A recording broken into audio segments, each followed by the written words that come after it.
नमस्कार, मैं कौशलेंद्र प्रियदर्शी। आप देख रहे हैं इंडिया बोले। इंडिया बोले के खास एपिसोड पॉलिटिकल कथा में आपका स्वागत है।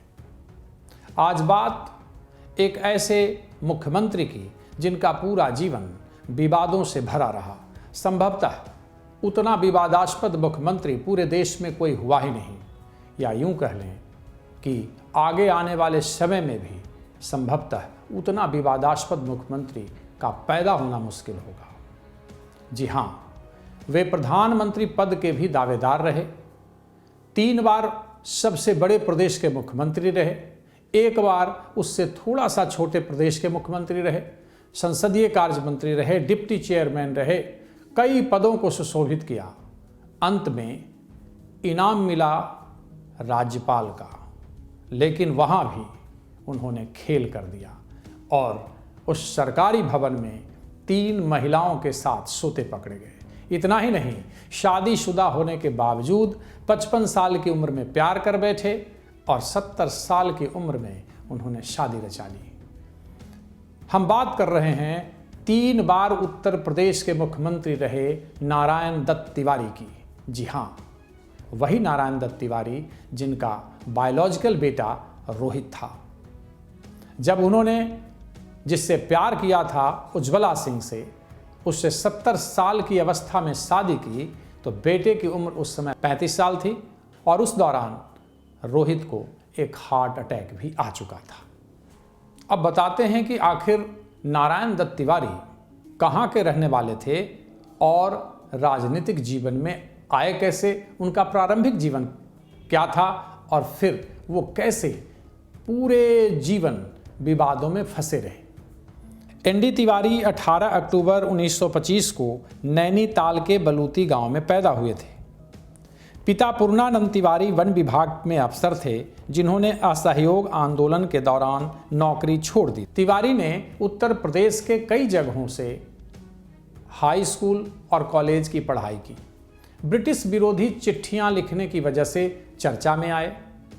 इनके पिता भी स्वतंत्रता आंदोलन में खूब भाग लेते थे और उसी दौरान इन्हें भी स्वतंत्रता आंदोलन में भाग लेने का मौका मिला। तिवारी ब्रिटिश विरोधी चिट्ठियां लिखने लगे और यही वो परिस्थिति रही जब उन्हें जेल भेजा गया।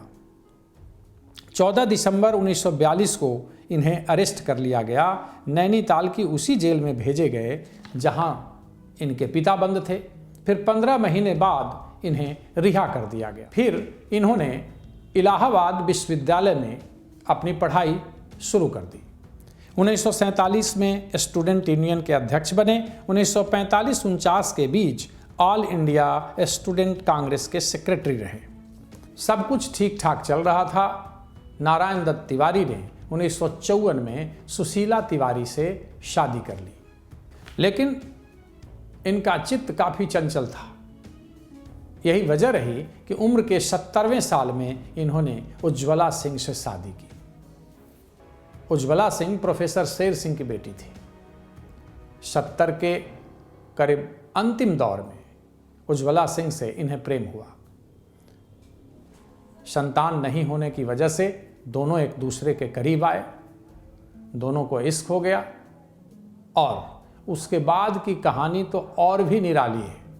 नारायण दत्त तिवारी से उनके ही बायोलॉजिकल बेटे ने लंबी लड़ाई लड़ी। नारायण दत्त तिवारी शुरू में मानने को तैयार नहीं थे। जब बेटा 35 साल का हुआ तब इन्होंने 70 साल की अवस्था में उज्ज्वला सिंह से शादी कर ली।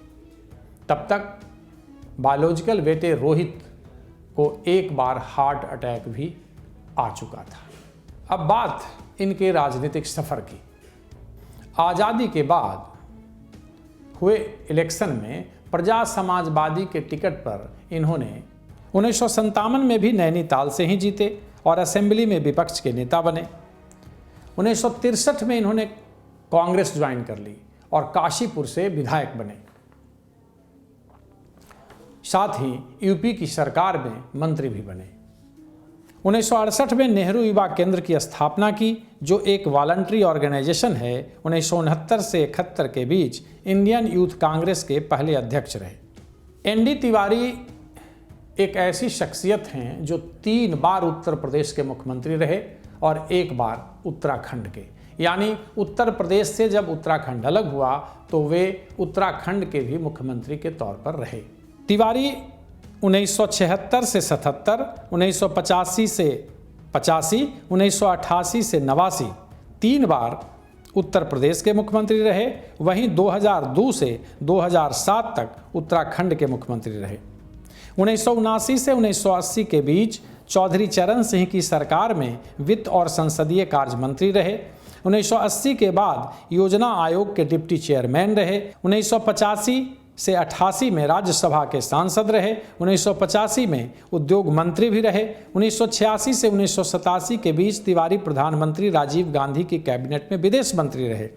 87 से 88 फाइनेंस और कॉमर्स मंत्री रहे। 2007 से 2009 के बीच वे आंध्र प्रदेश के गवर्नर रहे।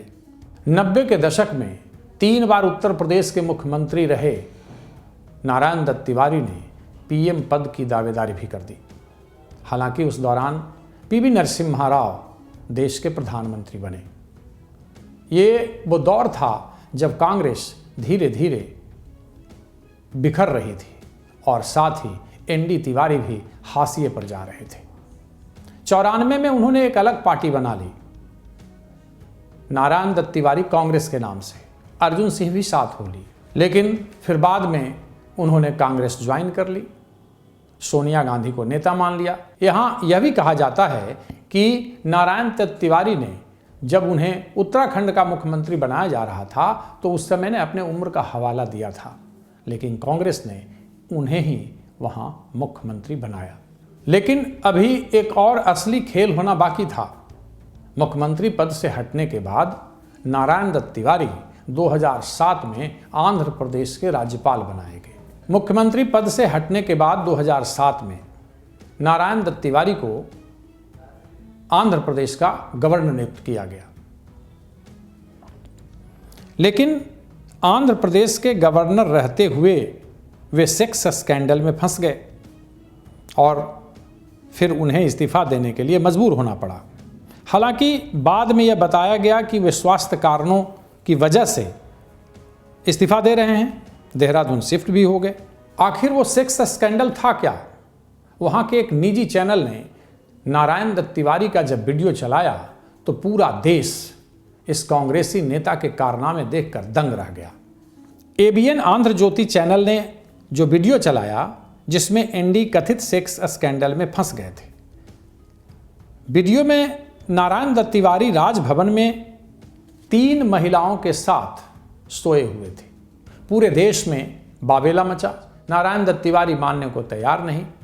वे कह रहे थे कि यह हमें फंसाया जा रहा है। ज़्यादा बवाल तो उनके उम्र को देखते हुए हो रहा था। 1925 में उनका जन्म था और 2009 में इनका कारनामा पूरे देश में बवाल काट रहा था। आप अनुमान लगाइए कि उनकी उम्र कितनी होगी। विपक्ष अलग बवाल काट रहा था, लोग अलग कुछ कह रहे थे, राजनीतिक गलियारे में एक अजीब तरीके की चर्चा थी, लेकिन एनडी तिवारी मानने को तैयार नहीं थे। यहाँ तक कि आंध्र प्रदेश के अखबारों ने राजभवन को ब्रॉदेल हाउस की संज्ञा दे दी थी। अब इनके जीवन से जुड़ा एक और रोचक किस्सा है।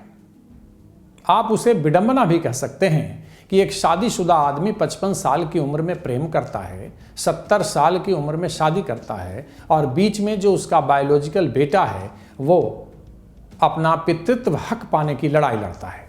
2008 में रोहित शेखर ने पितृत्ववाद दायर करते हुए दावा किया कि तिवारी उनके जैविक पिता हैं, इसलिए डीएनए टेस्ट का आदेश दिया जाए। दिल्ली हाई कोर्ट में तिवारी के वकील ने कहा था उनकी रिपोर्ट सीक्रेट रखी जाए, जिसे खारिज कर दिया गया। अंततः डीएनए टेस्ट हुआ, उसका परिणाम भी भौचक करने वाला था। तिवारी जिन चीज़ों से इनकार करते रहे थे वो उल्टा साबित हुआ और डीएनए में रोहित शेखर के पिता के तौर पे एनडी तिवारी सामने आ गए। अंततः 2014 में एनडी तिवारी ने रोहित शेखर को अपना बेटा मान लिया। इस वक्त रोहित की उम्र 35 साल थी। फिर बाद में उज्ज्वला सिंह से एनडी तिवारी ने शादी भी कर ली। मतलब एनडी तिवारी का पूरा जीवन विवादों से भरा रहा, या यूं कह सकते हैं कि पूरे जीवन का विवादों से नाता रहा। एनडी तिवारी कोई साधारण शख्स नहीं थे। एक है ना कहावत कि राख से जलकर उठ जाना, एनडी तिवारी भी वही थे। आदमी की औसत आयु 65 साल होती है और एनडी तिवारी का राजनीतिक जीवन 65 साल का है। यूं तो एनडी तिवारी के बारे में कई किस्से प्रचलित हैं, लेकिन एक किस्सा जो करीब करीब सारे लोगों के, राजनीतिक लोगों के जुबान पे रहता है, वह यह कि एनडी तिवारी जो उस समय कांग्रेस के कद्दावर नेता थे, संजय गांधी, इंदिरा गांधी के सबसे छोटे पुत्र, उनका चप्पल उठाने से भी गुरेज नहीं करते थे। और ये कहा जाता है कि उस दौर में संजय गांधी के चप्पल उठाने वाले कई नेता अपने राजनीतिक शिखर पर पहुंचने में कामयाब रहे।